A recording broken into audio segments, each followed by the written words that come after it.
허생전, 제목이 허생전이고 연암 선생 소설 중에 그 제일 유명한 거지. 허생전, 양반전 뭐 이런 거. 자, 우리가 봤을 때 있잖아. 허생전이 박지원이 지었으니까 실학자거든. 야, 한글로 짓지 않았을까 이렇게 생각하는데 no, 절대로 아니야. 한문 소설이야. 당연히 오래됐으니까 고전 소설이고, 여기는 허생전이라는 게 허생을 통해서 당시 조선의 양반 사대부 뭐 허례허식도 비판하고 있고 풍자하고 있고, 또 무능한 거, 그 다음에 명분 실리는 저버리고 명분만 추구하는 모습, 뭐 이런 것들도 비판하고 풍자하고 있어. 고전 소설은 대부분 95%가 전지적 작가 시점이야. 나머지도 전지적 작가 시점이라고 봐야 돼. 이것도 역시 전지적 작가 시점이고, 허생의 뭐 어떤 그 과정을 보면 전국이지, 전국. 우리나라 전국이 공간적 배경이 되고 있고, 시간적 배경은 언제냐면 효종 때 알아? 효종? 17세기. 임진왜란 일어나고 나서 한 200년 이후인데도 아직도 조선 경제는 이렇게 열악하고 유통의 문제가 많았던 시대를 지금 비판 풍자하고 있다. 특히 무능한 양반 계층, 얘네들은 비판의 타겟이야. 그래서 우리가 새롭게 발전하기 위해서 실리를 추구하고 이런 삶을 살아가기 위해서 각성해라, 반성해라, 그리고 그걸 알았으면 실천해라, 그런 내용을 담고 있는 게 이 소설의 주제예요. 그래서 실학사상, 북학사상, 실학사상이라는 건 이용후생, 우리한테 실질적으로 도움이 되고 부자가 되고 막 이런 걸 추구해야지, 맨날 앉아서 글 공부만 하고 공자가 어떻고 맹자 이런 거 아무 발전이 없다. 실리를 추구해야 된다. 실학사상이고, 북학사상도 비슷한 거야. 당시 사대부는 명나라 친명 정책을 쓰고, 명나라가 우리가 본받아야 될 나라고 우리가 섬겨야 될 나라라고 생각을 한 거야. 아니다. 지금의 중국에서 실제 권력은 청나라한테 있다. 그러니까 청나라와 교류해야 된다. 이게 북학사상이라고 생각하면 돼. 그러니까 당시에는 실학사상이 없었으니까, 또 당시에는 명나라만 섬겼으니까 그런 것을 비판하고 싶어서 실학사상과 북학사상을 주장하고 있다. 그런 얘기예요. 전에도 얘기했는데 미완의 결말, 맨 끝에 보면 설화적 결말로 끝났잖아. 그거는 다른 고전소설에는 그런 게 없어. 설화적 결말로 끝난 건 이 소설이 그래도 아주 유명한 소설이야. 이 소설은 원래 박정희라는 사람이 명나라 있잖아. 명나라가 아닌가? 청나라인가? 청나라지. 그래. 가서 보고 경험했으니까. 청나라의 비장이 뭐냐면, 옛날에 포졸들 있잖아. 포졸보다 바로 위에 있는 아주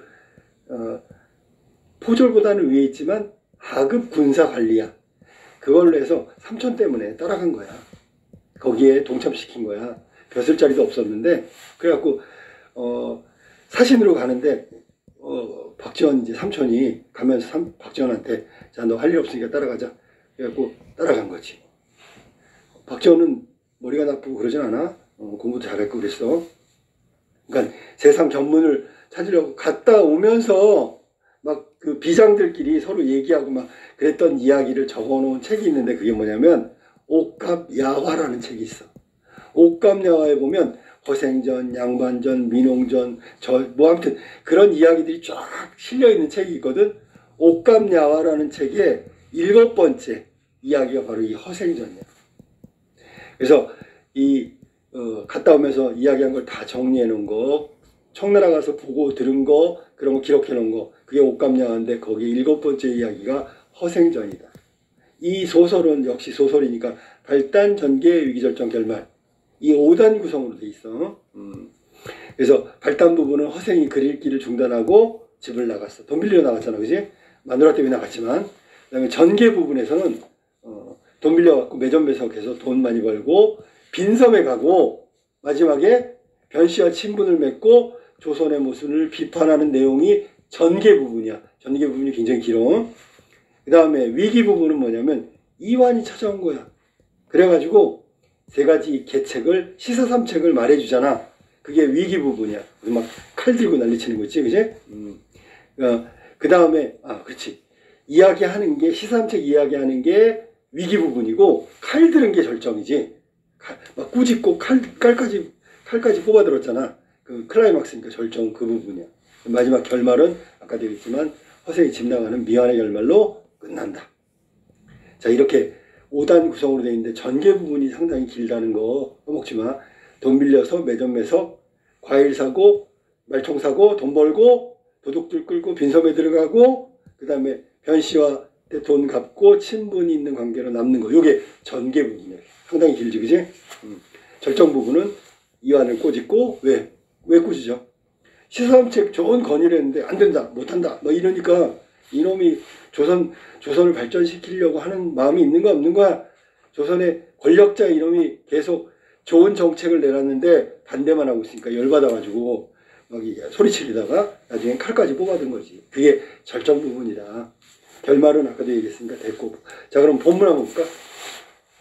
허생은 묵족골에 살았대. 묵족골. 여기 원래 묵족골은 남산 근처에 있는 건데 몰락 양반들이 주로 살던 곳이야. 묵족골에 살았으니까 허생은 가난한 양반이겠지, 그지? 곧장 남산 밑으로 닿으면 우물 위에 오래된 은행나무가 서 있고, 이런 거는 뭐 묘사라고 하면 돼. 묘사. 그 허생집 묵족골 주변에 광경을 묘사하고 있다고 생각하면 돼. 은행나무를 향하여 살인문이 열렸는데, 살인문은 그 못 사는 옛날에 평민들 집 대문이지, 그지? 풀로 엮어가지고 이렇게 들어가지고 여는 거 있잖아. 그 목장에 가면 목장 말들 풀 때 문 열잖아. 이렇게 쑥 열리는 거. 그런 거 비슷하게 생긴 거야. 두옥한 초가집이네. 말만 양반이지 초가집이잖아. 비바람을 막지 못할 정도로 허술해. 그럼 가난의 가난을 거듭하고 있다는 거지. 자, 그러면 보통 지금 실리적인 것 따지면 어떻게 해야 돼?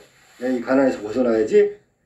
잘 살아야 되겠다. 이런 생각을 갖고 돈을 벌거나 열심히 살아야 되겠잖아. 그렇게 안 하고 그러나 허생은 글 읽기만 좋아하고. 지금 글이 눈에 들어가? 그의 처가 남의 바느질품을 팔아서 겨우 입에 풀칠했대.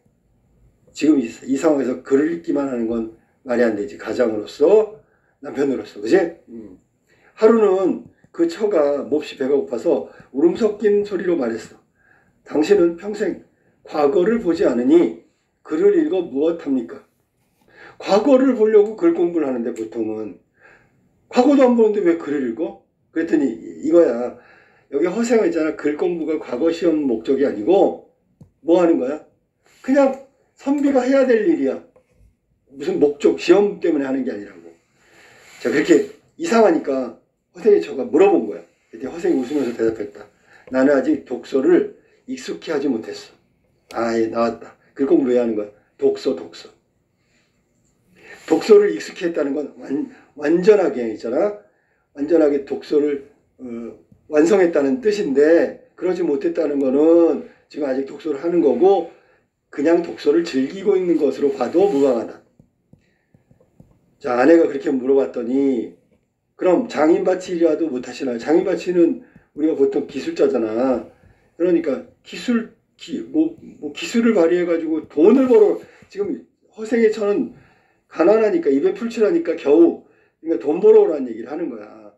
그래서 장인바치라도 못하시나요? 그랬더니 장인바치는 본래 배우지 않은 걸 어떻게 하겠어? 나 배우지 않아서 못해. 그럼 장사라도 해서 돈을 좀 벌지. 그랬더니 장사는 미천이 써야지. 미천이 없는데 내가 어떻게 하겠어? 그랬더니 허생의 처가 왈칵 성질 내며 밤낮으로 글을 읽더니 기껏 어떻게 하겠어? 그 소리만 배웠던 말씀이요. 장인바치 일도 못한다. 장사도 못한다. 그럼 도둑질이라도 못하시나요? 허생은 이 읽었던 책을 덮어놓고 일어나면서 아깝다. 내가 당초 글 읽기를 10년을 기약했는데 여기 허생처가 얘기 안 했으면 10년 동안 책만 읽었을 것 같아. 10년 동안에 책을 읽고 뭔가 하려고 했던 것 같아. 근데 사실은 허생이 하려는 일은 이거야. 이 조선 경제가 너무 낙후돼 있잖아. 그걸 한번 살려보고 무역, 유통, 조선을 잘 살게 하는 거 글 공부를 통해서 좀 배워보고 싶었던 거야. 10년 정도 기간을 두고. 근데 아내가 자꾸 저러니까 이제 7년이 됐지만 하고 휙 문 밖으로 나가버렸다. 자, 10년 글짓기 기약하고 나가버렸대. 그럼 여기 허생에 처가하는 일은 뭘까? 사실은 박지원이 양반 사대부한테 질문하고 싶었던 거야. 맨날 과거 시험 안 보는데 책만 읽고 책만 보면 뭐해? 지금 집이 가난한데 나라가 가난한데 뭘 해야 될 거 아니오? 박지원이 당시에 무능하고 명분에만 빠져있던 사대부 양반한테 하고 싶었던 얘기를 허생의 처의 입을 통해서 지금 하고 있는 거야. 그렇게 생각하면 돼. 알았니? 둘의 갈등은 사실 독서만 즐기는 허생에게 문제가 있는 거고, 허생의 처는 경제활동을 했으면 좋겠다. 마지막 도둑질이라는 건 꼭 도둑질을 하라는 뜻이 아니라 뭔가 집 살림에 보탬이 되는 일을 하면 안 되겠느냐는 뜻이야. 여기까지가 발단이다. 발단은 그렇게 길지 않아. 우리 전개가 아주 길다 그랬잖아. 자, 그러면 10년 기약했는데 7년 만에 책을 덮고 나왔어. 전개. 허생은 거리에 서로 알만한 사람이 없었다. 당연하지 않겠어? 7년 동안 집에 틀어박혀서 책 읽었는데 알 사람이 어디 있어? 바로 운정가는 구름처럼 모여있다는 종로에 가게들이 쭉 늘어서 있는 곳이지, 운정가에 나가서 그러니까 한양 안에서 시중의 사람을 붙들고 물었다. 그러니까 여기 지금 운정가에 지나가다 어떤 사람을 잡았어. 누가 이 서울에서 성중에서 제일 부자요? 그랬더니 변씨를 말해주는 이가 있어서 라고 했는데, 실제로 박지원이 지었잖아요, 이 글. 박지원이 살았을 때 서울에서 부자는 전국의 부자겠지. 그때 최고 부자 이름이 변승업이라는 사람이 있었어. 실제로 그 변승업이라는 사람을 갖다 쓴 거야. 알았니? 변씨를 말해주는 이가 있어서 허생은 곧장 변씨의 집을 찾아갔다.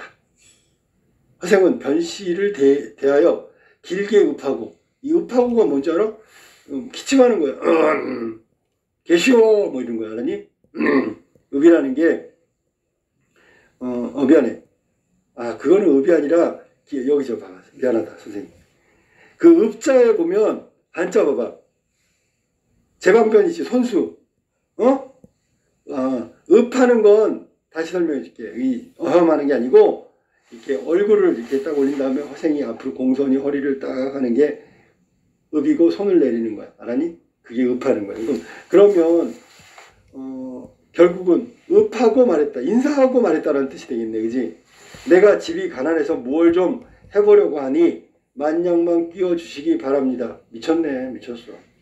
그런데 여기는 주인공이 미쳤다 그러면 어떡해.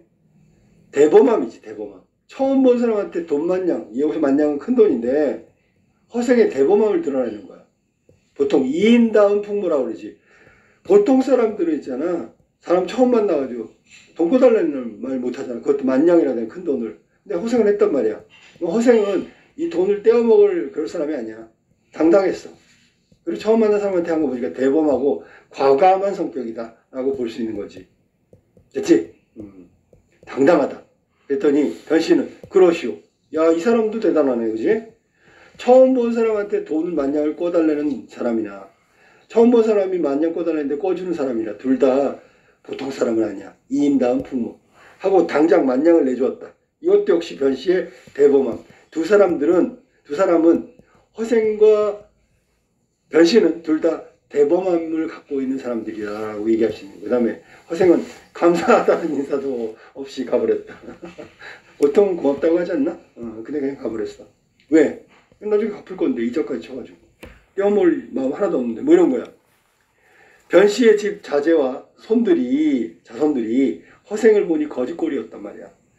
실띠에 술이 빠져가지고, 실이 뭐냐면 이렇게 남자들 그 사대부 옷 있잖아. 이렇게 갖고 묶는 거 있잖아. 술은 이건 실타래를 말하는 거야. 술이 빠져 너덜너덜하고 한마디로 초라하지. 그지? 가신의 뒷굽이 자빠졌으며, 가신이라는 건 가죽으로 만든 신이지. 그게 뒷굽이 자빠졌다는 얘기는 뭐야? 뒷굽이 다 빠져 낡았다는 얘기지. 쭈그러진 갓에 허름한 돋보를 걸치고 코에서는 맑은 콧물이 흘렀다. 여기까지. 이것도 묘사야. 묘사. 허생의 초라한 모습을 묘사한 거야. 근데 이제 모습이 이제 옷부터 신발, 도포, 그 다음에 얼굴에 줄줄 흐르는 콧물. 됐지? 허생이 나가자 모두들 어리둥절해 물었다. 그렇겠지. 저희랑 허생을 하세요? 그랬더니 모르지. 아니, 이젠 직업을 말하는 거야. 하루아침에, 오늘 당장 말이야, 평생 누군지도 알지 못한 사람에게 만냥을 그냥 내던져버렸다는 얘기인 거야. 받지 못할 거를 준 거니까 내던져버렸다는 거고. 그리고 이름도 묻지 않았어. 대체 이게 어떻게 된 일입니까? 라고 물어본 거란 말이야. 변 씨가 말하는 것이었다. 자, 이건 내가 돈을 꿔준 건 너희들이 알 바가 아니다. 대체로, 일반적으로 말이야. 남에게 무엇을 빌려오는 사람은 을에 자기의 뜻이 대단한 것처럼 선전하고 신용을 난 반드시 갚을 겁니다. 저를 믿어주세요. 이렇게 신용을 자랑하면서 비굴한 빛이 얼굴에 나타나고 말을 중언부언은 한 얘기 또 하고 마련이다. 그런데 저 객은 누구 허생은 형색, 이건 행색이라고 해도 돼. 행색은 허술하지만 말이 일단 간단해. 주절주절 중언부언 안 해. 눈은 오만하게 뜨고 있어. 자존심 세네. 얼굴에 부끄러운 기색이 전혀 없어. 돈 꾸는 일은 부끄러운 일이라고 생각하는데 저 사람은 아니야. 재물이 없어도 스스로 만족할 사람이다. 재물의 욕심이 없는 사람이다. 그 사람이 해보겠다는 일이 작은 일이 아닐 거야. 나 또한 그를 시험해보고 싶었어. 그거 지금 돈을 빌려준 근거에 대해서 설명하고 있는 거야. 저런 사람은, 당당한 사람은 작은 일에 돈을 쓰는 게 아니야. 즉 부자 되려고 막 이러는 게 아닌 것 같아. 내가 그걸 잘 받는지 못 받는지, 제대로 받는지 못 받는지를 그것도 한번 시험해보고 싶어. 그래가지고 내가 돈 빌려준 거야. 그리고 안 주면 모르되 기왕에 만냥을 주는 바에 성명은 무엇하겠는가. 어차피 갚을 것 같은 사람인데. 허생은 만냥을 입수하자 손에 넣었단 말이지. 다시 자기 집에 들이지도 않고 바로 안성으로 내려갔어. 그 돈 가지고. 안성은 경기도 충청도. 보통 서울하고 경기도, 충청도, 전라도가 이렇게 만나는, 여기 있네. 삼남이네, 삼남. 이게 삼남에. 삼남의 길목이기 때문에 삼남이 그거예요. 경기도, 충청도, 전라도가 딱 만나는 곳이 안성. 안성맞춤. 안성이란 말이야. 거기 가서 밑줄 쳐봐. 대추, 밤, 감, 배, 석류, 귤, 유자, 등속, 등등등등. 걔네들 다 제사 때 쓰는 과일들이야. 응? 과일을 모조리 2배 값을 사들였대. 팔아 안 팔아 사람들이. 팔지. 1,000원에 팔던 걸 2,000원에 사겠다는, 다 갖다 줬죠. 허생이 과일을 몽땅 쓸었기 때문에 온 나라가 잔치나 제사에 못 지낼 형편에 이르렀다. 야, 돈 만냥으로다가 있잖아. 그 전국에 있는 과일을 다 사버린 거야. 그러니 조선 경제가 얼마나 형편없어. 이걸 조선 경제 취약성. 경제가 별 볼일 없다는 얘기야. 그걸 말할 수도 있겠지, 그지? 그 다음에 또 이제 나올 거야. 제사 지낼 때 값이 2배가 됐으면 비싸진 거잖아. 근데 그렇게 비싼 과일을 꼭 놓고 제사를 지내야 돼? 그래야 조상님들이 좋아해? 이것은 이제 양반 당시 사대부들의 허례허식을 비판한 거야. 그렇게 비싸면 싼 걸로 하든지 안 하든지 해야지. 그게 맞는 거지. 그걸 꼭 사갖고 해야 돼? 그러니까 10배 값이 오르지. 10배를 주고 산다는 게. 그래서 얼마 안 가서 허생에게 2배 값으로 과일을 팔았던 상인들은 도리어 10배 값을 주고 사가게 되었다. 왜냐면 10배를 주고 사가도 제사 지내러 양반들이 와서 사가니까. 자, 그 다음에 허생은 길게 한숨을 내쉬었다. 만냥으로 온갖 과일값을 좌우했대. 조선 경제가 얼마나 취약한지 알겠네. 그러니까 조선 경제가 만냥으로 매점매석이 뭐야? 싹쓸이. 만냥을 가지고 싹쓸이 할 수 있어. 그게 나라냐고. 나라가 아니지. 만냥이 뭐야? 더 거금이 돼야 되는데, 그지? 자, 그래서 조선 경제 취약성을 알겠구나라고 허생이 느꼈단 말이야. 그는 다시 칼호미 포목은 뭐야? 이거는 비단이나 무명 이런 것처럼 옷값을 말하는 거야. 포목집 그렇게도 불러. 알았니? 배, 3배 있잖아. 배하고 무명 이런 천들을 모아놓고 파는 거야. 그게 포목집이라고 하는데, 포목이니까 포가 배포자야. 목은 무명목자야. 그러니까 배와 무명이라는 뜻이야. 따위를 가지고 제주도에 가서 말총을 죄다 사들이면서 말했다. 몇 해 지나면 나라 안에 사람들이 머리를 싸매지 못할 것이다. 그 사람들은 양반이겠지, 그지? 허생은 이렇게 말하고 얼마 안 가서 과연 만건값이 10배로 뛰어올랐다. 야, 과일도 만냥 갖고 10배를 뛰어올랐듯이 말총도 역시 10배나 떠올렸다고. 그러면 뭐야? 10배가 뛰어올랐다. 역시 이것도 조선경제 취약성을 드러내는 거야. 돈 만냥이면은 막 다 싹쓸이 매점매서 간다니까. 10배 값이 오르면 이게 말이 안 되지. 원래 이렇게 되지. 자, 싹쓸이 하면 뭐 수입을 하든가 아니면 나라에서 보관하고 있다 뭘 풀어. 10배 값을 조절해야 될 거 아니야. 그런 게 형편없었다는 얘기야. 자, 그 다음에 이번에는 매점매석해서 돈을 많이 벌었던 허생, 전계 1위고 전계 2위로 갈게. 허생은 늙은 상공을 만나 말을 물었어. 바다밖에 혹시 사람이 살만한 빈섬, 공도라고 그러지. 이게 이상국인데 홍길동 정원에서는 무인공도, 아니 율도국이지, 율도국. 여기는 무인공도지만 둘 다 이상국가를 만들기 위한 공간이야. 빈섬이 없던가 라고 했어. 이거는 허생이 지금 사공한테 물어보는 의도가 뭐야? 이상국가를 건설할 그 터를 보고 있는 거야. 있을지요? 언젠가 풍파를 만나 서쪽으로, 풍파는 이제 태풍 만났다는 거야. 줄곧 사흘 동안 흘러가서 어떤 빈섬에 닿았습니다. 아마 사문, 장기, 사문은 여기서는 정확히 알 수 없지만 동남아시아 어디 뭐 그런 데고, 장기는 이건 알아. 여기는 나가사키라고 써있네. 장기쯤 중간, 이건 오키나와쯤 되는 거야. 중간쯤 될 겁니다. 꽃과 나무는 제멋대로 풍성하여, 거기 지금 풍파를 만나고 빈섬 갔을 때 본 거야. 과일 열매가 저절로 있고 짐승들이 떼지어 놀며 물고기들이 사람을 보고 놀라지 않는데, 그러니까 지금 그러니까 아주 평화롭고 이상적인 공간이야. 왜냐하면 과일이 저절로 익는다는 말은 뭐야? 먹을 게 풍부하다고. 그러니까 평화로운 곳이고 이상적인 환경을 갖고 있다. 자, 그런 빈섬이 있습니다. 그랬더니 그는 대단히 기뻐하며, 자네가 만약 나를 그곳에 데려다 준다면 함께 부유함과 귀함을 누릴 것이세 라고 말하니, 사공이 좋죠 하면서 그러기로 승낙했다. 받아들였어. 드디어 바람을 타고 동남쪽으로 가서 그 섬에 이르렀다. 허생은 높은 곳에 올라가서 사방을 둘러보고 실망하여 말했다. 실망했다. 왜 실망했다 그랬더니 밑에 나오지. 땅이 천리도 못돼. 너무 좁아. 무엇을 해보겠는가. 토지가 비옥하고 기름지고 물이 좋으니 단지 부자는 될 수 있을 것 같아. 부자 할아버지. 허생은 지금 빈섬을 찾은 이유가 이상 국가를 만들고 싶은데 와보니까 너무 좁아가지고 그냥 여기서 있으면 부자 할아버지 될 것 같아. 내가 부자 되려고 하는 사람이 아니거든. 나라를 이상국가를 만들고 싶은 사람인데, 그래서 실망한 거야.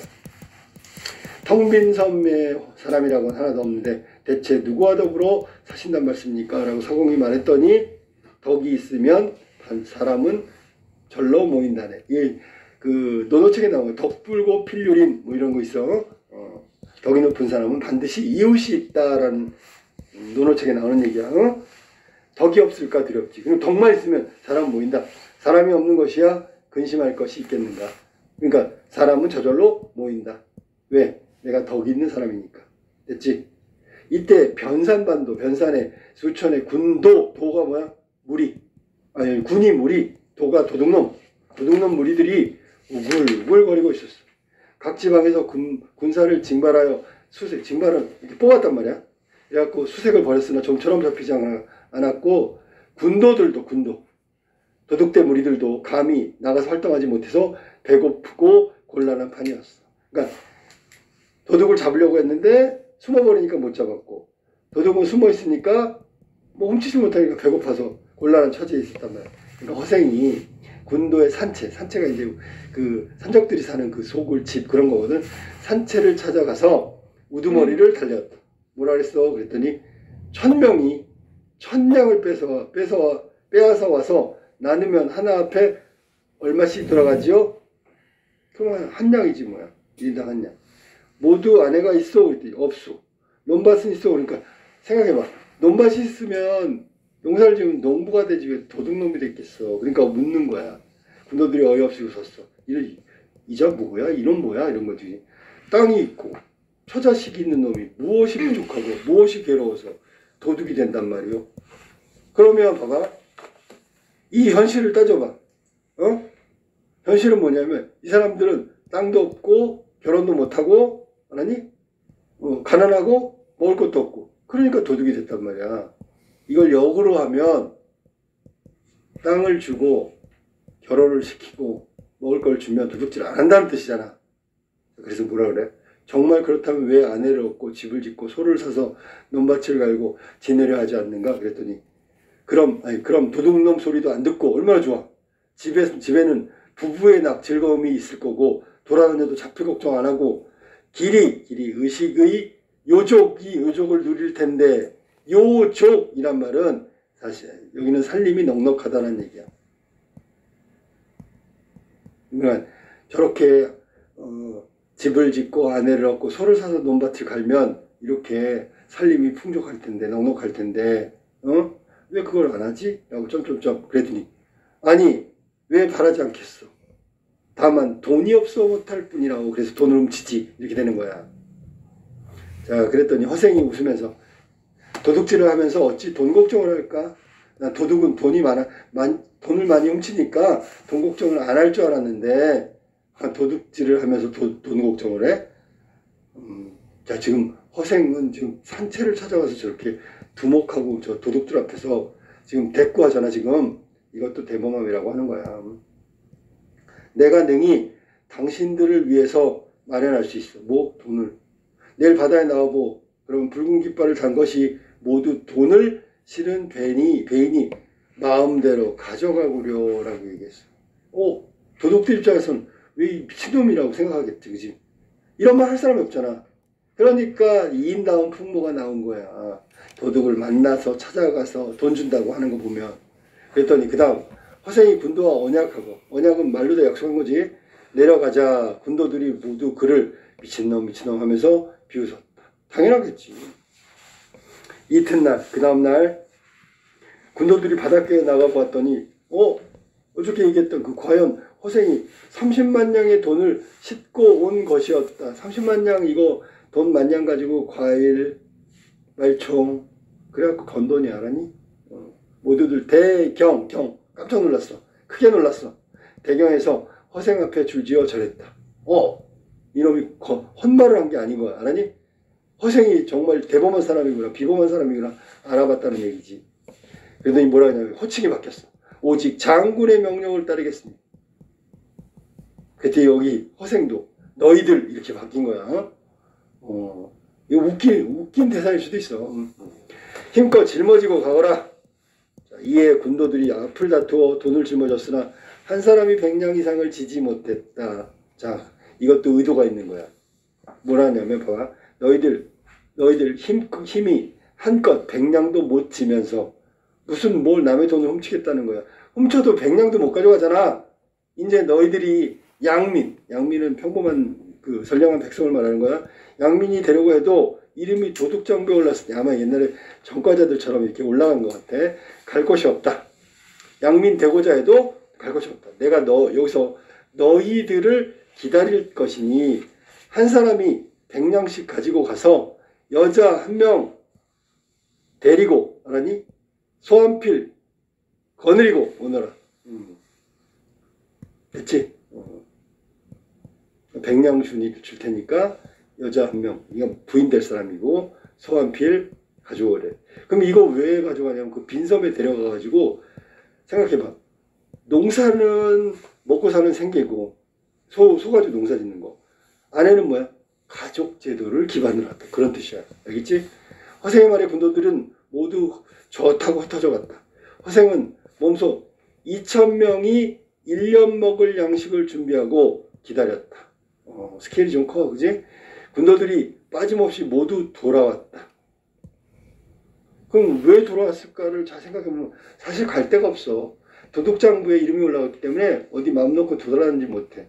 돌아올 수밖에 없지, 그지? 드디어 다들 배에 싣고 그 빈섬으로 들어갔다. 허생이 도둑을 몽땅 쓸어가서 나라하니 시끄러운 일이 없어요. 그러니까 얼마나 도둑이 많았으면. 자, 그래서 나라의 치안 문제를 해결해 버렸네. 나라의 도둑들을 다 해결해 버렸네. 자, 그 다음 볼까? 그들은 나무를 베어 집을 짓고 대나무를 엮어서 울타리를 만들었어. 땅 기운이 온전하기 때문에, 온전하다는 얘기는 여태 농사를 안 줬잖아. 백곡을 있잖아. 100가지 곡식 그러지 말고 온갖 곡식 그러게. 온갖 곡식이 잘 자라서 한 해나 세 해만큼 걸러짓지 않아도, 이거 우리가 휴경지라 그래서 계속 농사를 짓는 게 아니라 1년에 한 번은 쉬지, 그지? 그래, 땅에 힘이 좋아진다 그래가지고 휴경지라 그래. 이거 한 해에 한 번 아니면 3년에 한 번 이렇게 휴경지였다가 다시 농사를 져야 되는데, 여기는 그렇게 안 해도 한 줄기에 9싹이 달렸다. 9싹이래. 9이삭이래. 이삭을 털면 쌀이잖아. 그러니까 이삭이 자라서 벼가 되는 거거든. 아주 곡식이 있잖아. 수확량이 아주 많았다, 그런 얘기야. 됐지? 3년 동안의 양식을 비축해 두고 얼마나 풍년 많이 재배했으면, 수확했으면 비축하고 쌓아뒀단 말이지. 나머지를 모두 배에 싣고 장기도에 가서 팔았다. 아까 장기도가 나가사키라고 그래. 나가사키 일본. 저는 뭐 한 거야? 이건 일종의 무역을 한 거야. 내 생산품을 갖다 주고, 여기서 뭐를 받았대? 은을 받았다 그러지? 자, 근데 돈을 받았네. 여기는 지금 보니까 무역이 얼마나 중요한지를 알려주기 위해서 저기 내용이 들어간 거야. 장기도에 가져가서 팔았다. 장기라는 곳은 30만 여호나 되는, 자, 선생님 계산해 줄게. 옛날에는 애기를 많이 안 낳나 모르겠는데, 보통 한 호당 가족이 3명, 4명이죠. 4명으로 보통 하지. 30만이면 곱하기 4 만약에 한다. 4, 3, 12, 100. 엄청난 거지. 옛날에 이 정도 인구면 어마어마하게 큰 거지. 자, 그때는 일본의 속주였다. 그러니까 일본 왕에 속해 있는 지방이었다는 얘기야. 나가사키가. 그 지방이 한참 흉년이 들었어. 근데 허생이 비축해놨던 그 양식을 가지고 있잖아. 간 거야. 그러니까 흉년이 들었으니까 먹을 게 없는데 가니까 구휼, 배고픔을 구제하는 거지. 빈민들을 구제하는 걸 구휼이라고 그래. 구휼을 하고 돈을 줘봐. 은 100만 양을 얻었잖아. 그럼 봐. 곡식을 주고 은을 얻었잖아. 이건 무역이야, 무역. 알았니? 근데 여기서 안 끝나지. 허생이 탄식하면서 이제 나의 조그만 시험 며칠 칠까?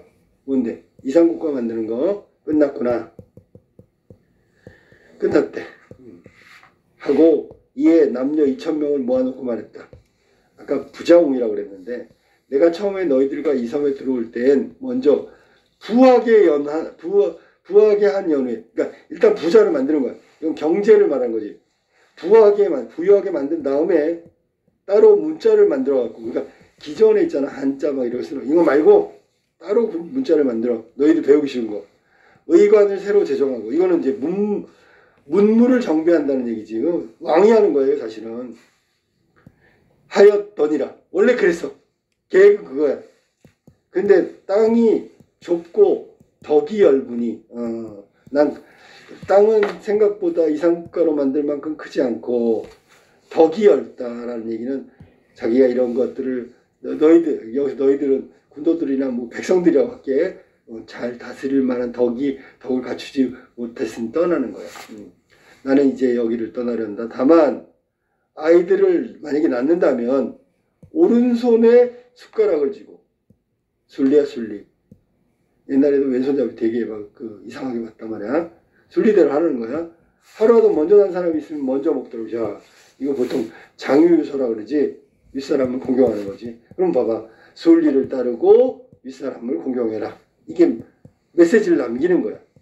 그리고 다른 배들을 모조리 불사르면서 가지 않으면 오는 이도 없으렸다. 그러니까 서로 배를 타고 왔다 갔다 할 일을 없애기 위해서 배를 모두 불질러 버린 거야. 그러면 봐봐. 조선이란 땅이 있고 여기 이상국가 있잖아. 이건 배가 있으면 왔다 갔다 하지. 그거를 끊어버렸다는 얘기야. 그러니까 현실하고 여기 지금 섬하고 연결을 끊었어. 왜 그러냐면 이유를 잘 생각해봐. 여기 이상국가를 만드는데 여기 지금 부유하고 풍족하잖아.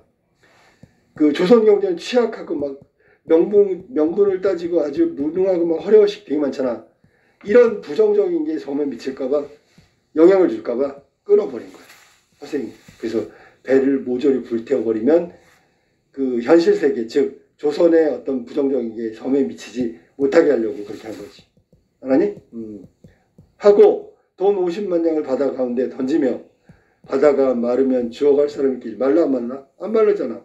100만 냥은 우리나라에도 용납할 곳이 없거늘. 당연하지, 그지? 하물며 이런 작은 섬에서랴. 자, 그러니까 실패로 끝났으니까 10,000냥 가지고 매점매석했었어. 어? 10,000냥 가지고 매점매석했는데 매점매석한 조선 하고 여기 섬이 있잖아. 어디가 훨씬 커? 조선이 크거든. 10,000냥 갖고도 막 좌지우지했어. 그럼 여기 지금 돈 100만 냥은 하고도 남지, 이 작은 섬에서. 그때 선생님이 얘기했는데 원래 이상국가를 만들려면 굉장히 많은 돈이 필요하거든. 어? 맞지, 그지? 완벽하게 하려면. 그러면 지금 보니까 실패로 끝나기 때문에 돈이라는 게 의미가 없어. 원래 처음부터 부자가 되려고 돈을 번 게 아니었잖아. 그러니까 허생은 물질적 욕심 때문에 부자가 되려고 한 게 아니기 때문에 자기의 시험이 실패로 끝났으니까 돈은 필요 없다. 그래서 버린 거야. 됐지? 자, 그 다음에 그리고 글을 아는 자. 이게 화근의 원이라고 했지, 그지? 그래서 이 섬의 화근을 없애야지. 화의 근원이니까 이 모든 문제는 어디서 났다고? 글을 아는 자라. 사대부, 양반 이놈들 때문에 생긴 거야. 알았니?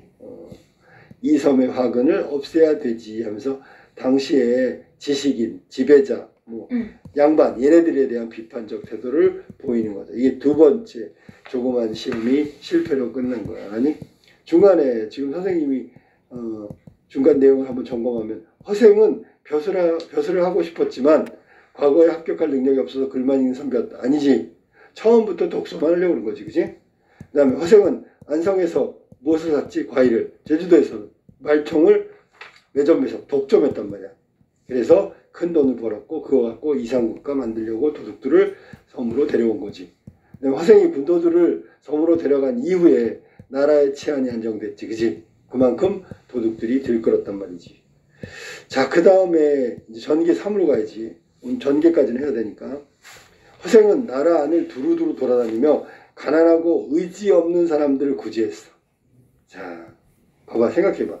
이상국가 실패했는데 좌절하고 집으로 간 게 아니라 조선 나라 안을 두루 돌아다니면서 가난한 사람을 구제했대. 그러니까 이인다운 풍부야. 이인이 뭐라고? 좀 다른 사람이란 뜻인데 사실은 정말 대범하고 뛰어난 사람이다. 보통 사람하고 다르다. 뭐 이런 뜻으로 쓰면 돼요. 보통 사람은 그렇게 안 하잖아. 부자 되려고 하는데 그런 욕심도 없고. 자기 실패했으면 집으로 가야지. 아니 가난한 사람들을 도와주고 있잖아. 그러고도 은이 10만 냥 남았대. 10만 냥. 부자 되려고 한 것도 아닌데 10만 냥 남았대. 이건 변씨에게 갚을 것이다. 야, 이자를 엄청 쳐줬나, 그지? 만냥 빌려다 10만 냥. 허생이 가서 변씨를 보고 나를 알아보시겠소? 그랬더니 그만큼 시간이 흘렀기 때문에 혹시 시간이 흘렀으니까 나를 알아볼까 모를까 궁금했던 거지. 하고 묻자 변씨는 놀라 말했다. 그대는 안색이 조금도 나아지지 않았으니. 그러니까 돈을 끌어올 때하고 똑같아. 혹시 만냥을 실패보지 않았어? 라고 얘기했단 말이야. 그럼 변씨는 우리 보통 사람들 그러니까 허생하고 다른 생각을 하고 있는 건 뭐냐면 허생이 얼굴빛이 안 좋은 건 혹시 우리가 알고 있는 것처럼 만냥을 갖다 실패해서 그런 거 아닌가라는 일반적 생각으로 질문한 거야. 근데 절대로 아니잖아, 그게. 그래서 허생이 껄껄껄 웃으면서 재물에 의해서 얼굴에 기름이 도는 것은 당신들 일이요. 너네들 같은 쫌팽이들이나 그런 거야. 만냥이 어찌 돌을 살찌게 하겠어. 그러니까 돈은 정신을 살찌게 하는 게 아니야. 알았니? 즉 정신적 가치는 돈 갖고 안 되는 거야. 알겠니? 그러니까 얼마나 재물보다 정신적 가치가 얼마나 중요한지를 허생이 얘기하는 거야. 돈 하지 마. 알았니? 그거 아무리 돈이 많아도 정신적 가치를 살 수는 없어. 지배할 수는 없다고. 그러니까 얼마나 이인다운 풍부냐. 자, 그 다음에 하고 10만 냥을 10만 냥을 자 변씨에게 내놓았다. 만냥 꼬갔는데 10만 냥 드리리다. 내가 하루아침에 주림 배고픔을 견디지 못하고 글 읽기를 중도에 패하고 말았으니 7년 만에 패했잖아, 그지? 그때 당신에게 만냥을 빌렸던 것이 부끄럽소. 왜냐하면 이게 만약에 성공했으면, 이상국가 성공했으면 빌리기 잘한 거지. 그게 있었으니까 이상국가를 만든 거잖아. 실패했지. 괜히 실패할 일을, 만냥을 괜히 빌린 게 부끄럽다. 변씨는 대격 크게 놀라가지고 일어나 절하여. 절 됐잖아. 절은 보통 어떻게 해? 뭐 이렇게 예찬하고 숭배할 때 하는 거잖아. 자기 반성이 지금 여기에는 녹아있는 거야. 허생을 세속적 기준으로 아까 얘기했잖아. 돈 때문에 얼굴색이 안 좋은 것 같다. 그게 이제 실수한 거라는 거지. 자기보다 훨씬 더 큰 이상 정신적 가치를 갖고 있는 사람이구나. 그래서 무릎 꿇고 절한 거야.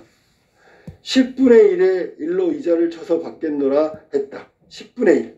10분의 1이 뭐야? 10분의 1. 10%. 그러면 만냥이면 10,000냥을 받겠다는 얘기지. 자, 그래서 변씨는 허생이 잔뜩 역정을 내면서 당신은 나를 장사치로 보는가? 장사치. 이것도 사실은 허생의 자기 모순이야. 응? 장사치의 치는 어떤 사람을 낮잡아 부를 때 하는 말이거든. 그럼 장사하는 사람이 별볼이 없다는 뜻이잖아. 근데 상업이 중요하다고 막 떠들고 다녀. 상업이 중요하면 장사하는 사람 상인도 중요한 거잖아. 근데 지금 여기서 뭐 상인을 돈만 하는 사람으로 장사치라고 보고 있잖아. 그러니까 자기가 그 말을 한 게 자기 모순이라는 거야. 알았니? 상업은 중요한데 상업에 종사하는 상인은 낮잡아 부르고 있잖아. 장사치. 장사하는 놈. 뭐 이런 식으로. 장사하는 놈이 아니지. 장사를 하시는 분이지. 알았니? 하고는 소매를 뿌리치고 가버렸다. 변씨는 가만히 그의 뒤를 따라갔다. 허생이 남산 밑으로 가서 묵적거리지 조그만 초가로 들어가는 것이 멀리서 보였다. 한 늙은 할미. 자, 선생님 봐봐.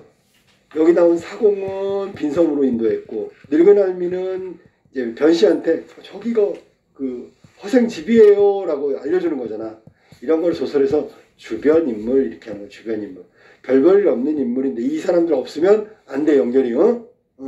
역할은 미미하지만 내용 전개에 아주 자연스럽게 되려면 이런 주변적 인물이 나타나야 된다고. 그게 사공과 늙은 할미야. 늙은 할미가 우물터에서 빨래하는 것을 보고 변씨가 말을 걸었어. 저 조그만 초가가 누구의 집이요? 그때 허생은 되겠죠. 허생. 가난한 형편에 글 공부만 좋아하더니 하루아침에 집을 나가서 5년이 지났다. 동그라미. 그럼 5년 만에 돌아온 거네.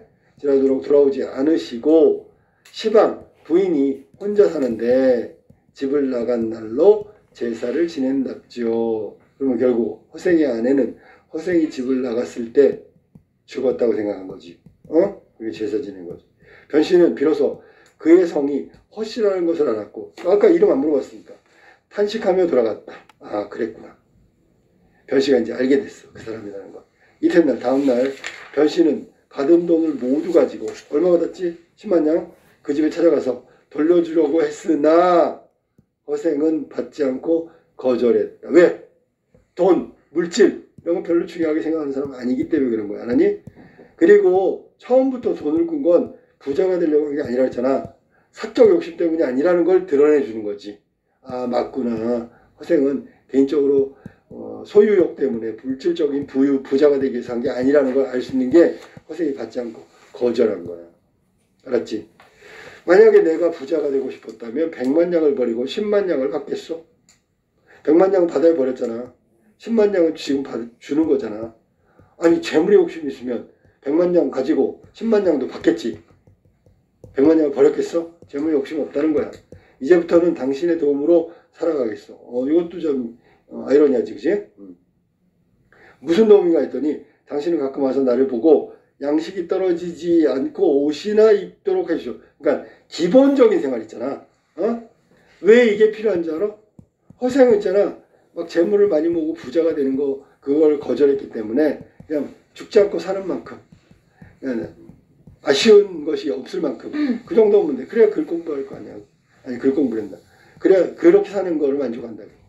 일생을 그러면 족하지. 안 분지족. 들어본 적 있지? 안 빚납도 뭐 이런 거.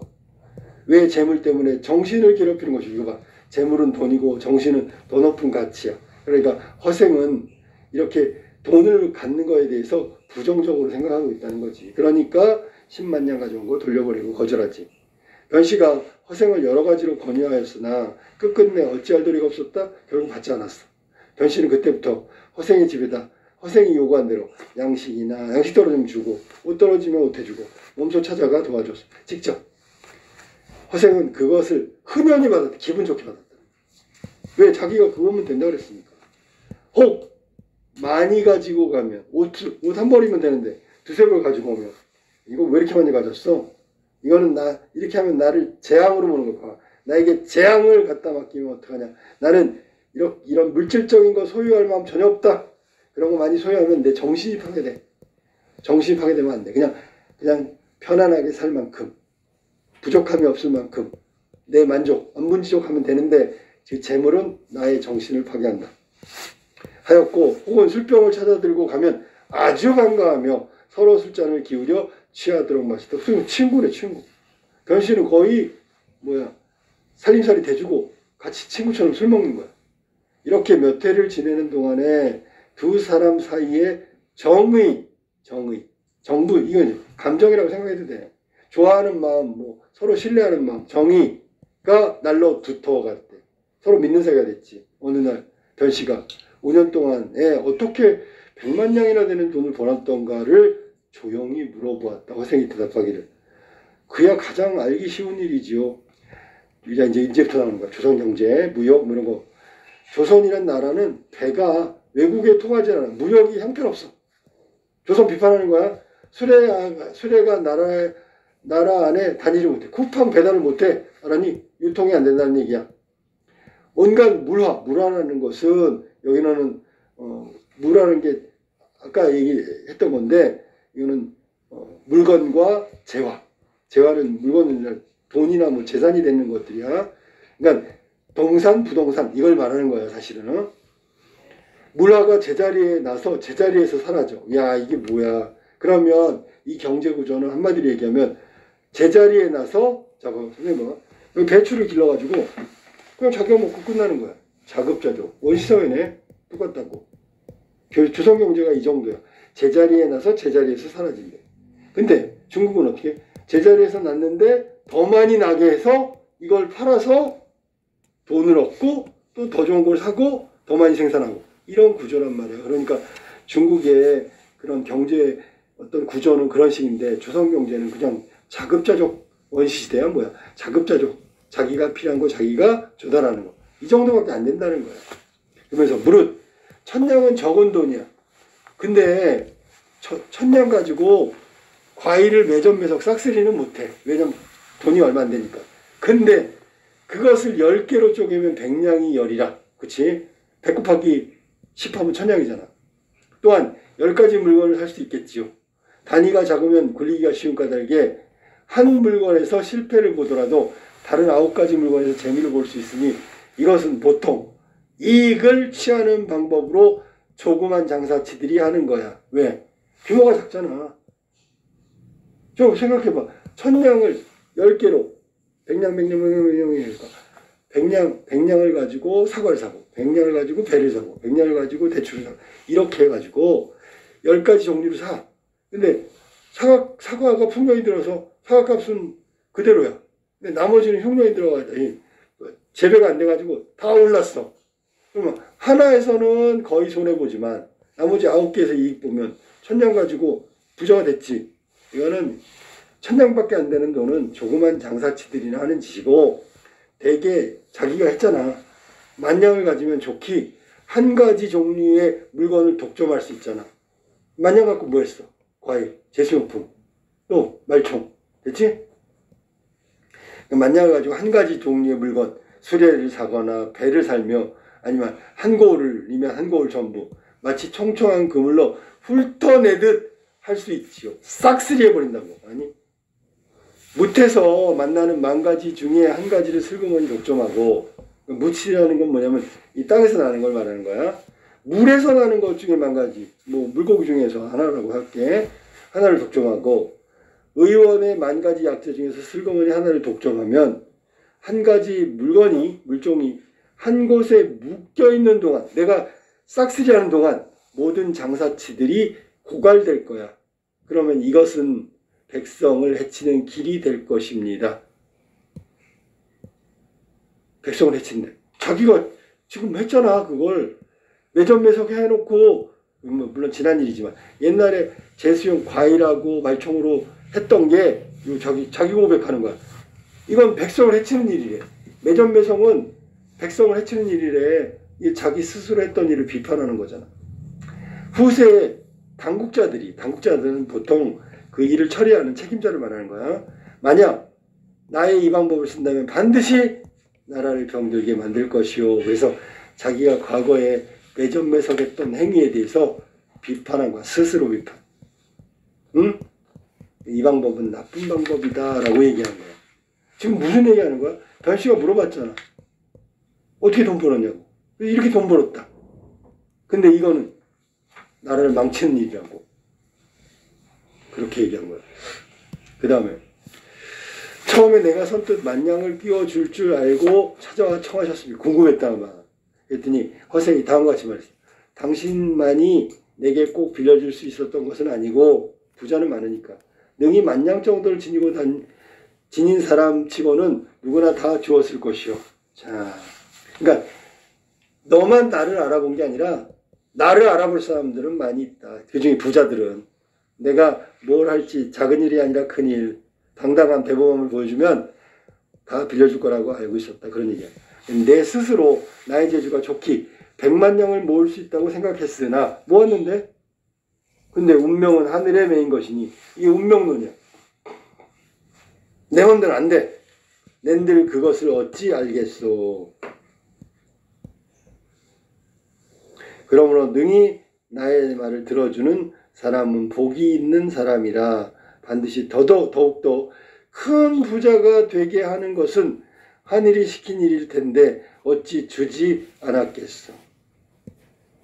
그러니까 하늘이 시키는 일이야. 이거는 사람이 하는 일이 아니라 하늘이 시킨다는 건 줄 수밖에 없는 거라는 거야. 다음에 이미 만냥을 빌린 다음에는 그의 복을 누리는 힘, 의지해서 일을 한 까닭으로 하는 일마다 복받아서 성공했고, 만약 내가 사사로이 재물이나 모으려고 하고 부자가 되려고 했다면 성패는 알 수 없었겠지요. 자, 그랬잖아. 자, 복력이라고 그랬다. 복력. 만냥 빌린 다음에 그의 복력에 의지해서 일을 한 까닭에 복으로 하는 일마다 성공했지. 만약에 내가 사사로운 일에 목숨 걸었다면 성공할지 실패할지 아무도 모르지. 실패할 수 있다는 얘기야. 자, 그 다음에 변씨가 이번에는 딴 얘기를 꺼냈다. 방금 사대부들이 남한산상에서 오랑캐에게 당했던 치욕. 이게 남한산상 굴욕이잖아. 그지? 씻어보고자 하니. 그 얘기는 뭐야? 오랑캐들 쳐들어가겠다는 거지. 지금이야말로 지혜로운 선비가 팔뚝을 뽐내고 일어설 때. 야, 이게 뭐야? 팔뚝을 뽐내고 일어설 때가 뭐냐면 팔뚝이라는 게 이제 당당하게 능력을 발휘할 때가 됐다. 지금 그 시기가 아니겠는가? 왜냐면 사람들이 남한산성에서 그 오랑캐 굴욕을 되갚으려고 복수하려고 하니까 능력 있는 선비들이 나와가지고 그 일을 하면 좋지 않을까? 선생의 그 재주로 어찌 괴롭게 파묻혀 지내려 합니까? 그러니까 은근히 세상에 능력을 발휘해야 되는 게 아닙니까? 라고 얘기한 거야. 그랬더니 자고로. 자고일이라는 뜻인데 옛날부터 지금까지 이런 뜻이야. 자고로 묻혀 지낸 사람이 한둘이겠어. 나 말고 우선 자 이제 묻혀 사는 능력을 발휘할 사람. 조성기 같은 분. 앞에는 호니까 몰라도 돼. 조성기 같은 분은 적국의 사신으로 보낼 만한 인물이겠건만 배잔뱅이로 그냥 배잔뱅이로 밑줄치고 대유법인데 그냥 보통 늙은이로 죽었단 말이야. 큰일 날 사람이 배잔뱅이로 늙어 죽었고 아무 일도 안 했어. 반개 유영원 같은 분은 군량미를 조달할 만한 능력이 있었는데 그냥 저 바닷가에서 여기저기 돌아다니는 소유하고 있지 않습니까? 그러니까 이 얘기는 자기는 조성기 같은 사람, 유영원 같은 사람만도 못한 사람이야. 근데 그 사람들은 나보다 뛰어난데 다 저렇게 그냥 배잔뱅이로 늙어 죽었고 그냥 바닷가를 여기저기 돌아다니고 있지 않습니까? 지금의 집정자는 뭐야? 정권을 잡은 사람이야. 권력자지. 가히 알만한 것들이지요. 그러니까 봐봐. 여기에서 지금 집정자들이 가히 알만한 게 뭐냐면 이 권력자들은 있잖아. 인재를 등용하지 않아. 저렇게 유영호 같은 인재를 그냥 바닷가에 아무 일도 안 맡겨서 저렇게 시간 보내게 하고 만들고 있다고. 그러니까 인재를 등용하는 것이 문제가 있다 라고 얘기한 거야. 나는 장사를 잘하는 사람이다. 내가 번 돈이 좋기. 구왕의 머리. 여기서 구왕이라는 건 모든 나라의 왕이라고. 머리를 살만하대. 돈을 많이 벌었으니까 돈으로 살만할 수 있대. 바닷속에 던져버리고 온 것은 도대체 쓸 곳이 없기 때문에. 왜? 조선 경제는 만냥으로 좌지우지했다 그랬잖아. 만냥 맞으면 충분한데 100만냥이라는 거금 필요 없지. 자기가 돈 욕심도 있는 것도 아니고. 그래서 버린 거라고 지금 얘기한 거야. 변씨는 한숨만 내쉬고 돌아갔다. 여기까지가 전개. 전개가 꽤 길지, 그제? 변씨가 한숨 쉰 이유는 뭘까? 얘기 들어보니까 맞는 말을 하고 있거든. 알았니? 조선경제 취약한 거, 인재등용을 제대로 못한 거. 조선경제가 얼마나 취약하면 돈을 버렸겠어. 만냥으로 좌우된다는 게 너무 한심해. 뭐 이런 거야. 한숨만 쉬고 돌아갔다.